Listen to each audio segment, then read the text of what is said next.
Gyönyörű napsütéses időben találkoztunk itt a Fóti-tónál Acél Sándorral, a Fóti polgárőrség elnökével.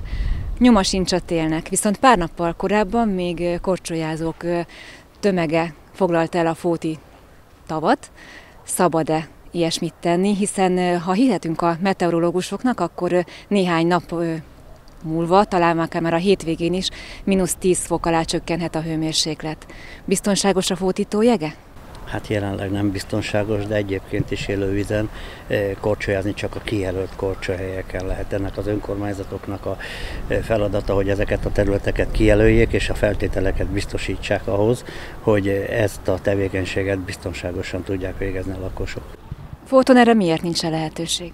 Én úgy gondolom, hogy az önkormányzat per pillanat nem szándékozik erre fordítani anyagi forrásokat, meg státuszt, embert, mert hát itt biztosítani kéne egy főt, aki, ha esetleg baj történik, az intézkedne. Meg a szociális helyiségeket meg kéne teremteni ahhoz, hogy korcsolyázni lehessen, úgy WC-t, öltözőt, melegedőt. Van egyáltalán remény arra, hogy valaha a Fóti tóból egy korcsolyázó tó válhasson? Én biztos vagyok benne, hogy van, hisz az önkormányzat elég jól áll ahhoz a kérdéshez, hogy valami történjen Fóton, most elég sok fejlesztés van.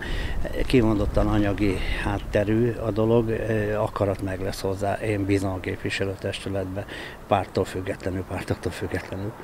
Egyébként ugye körülbelül egy 10 cm-es jég már biztonságos, legalábbis azt mondják a szakértők, a jégőrök. Ugye tilos itt korcsolyázni, de egyáltalán a nád miatt nagyon-nagyon veszélyes is? Igen, általában a nádak melletti jégfelület vékonyabb, mint az átlagos jég, hisz a nap jobban melegíti, a nád visszaveri a hőt, ezáltal elvékonyodik, és ott szoktak beszakadni a jegek. De egyébként mondom, nem szabad korcsolyázni, tehát felhívom a lakosság figyelmét arra, hogy ne tegye, mert a saját életükkel játszanak.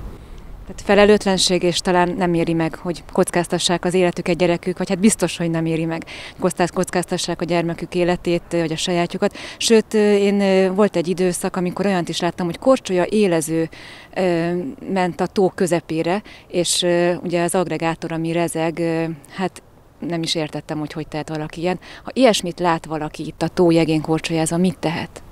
Hát először is felszólítsa, hogy azonnal hagyja ezt a tevékenységet, hisz a tójege meggyengülhet, beszakadhat, és az ő testépségüket is veszélyezteti.